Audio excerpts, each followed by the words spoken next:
บายดีและมีชื่อว่าน้องจำพาวิชัยน้องเป็นใส่มอหนึ่งได้ยินเสียงเสือจากมือกองสนันเวหาจะคิดว่าใจเรื่อยมาแต่ปีเดียวนะสิวันนี้เขา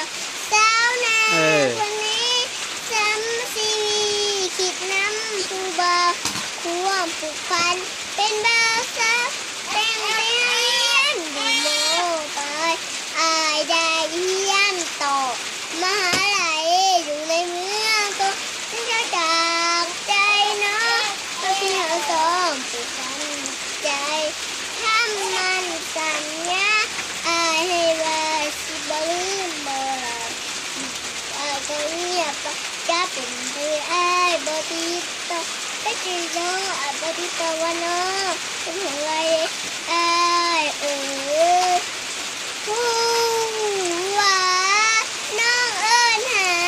ได้ยินเสียงน้องบ่ฮัลโหลได้ยินบ่ได้ยินเสียงน้องบ่โทรหาก็แล้วเมสเสจก็แล้วสัญญาณบ่พอฝากเฟซบุ๊กที่เคยติดต่อบ่เบี้ยเอ้ยตอบมานึกไปแง่แหละบ่มีแนวมาเป็นที่จะได้ใส่หมอหนึ่งหมอความคิดถึงจากใจไปหา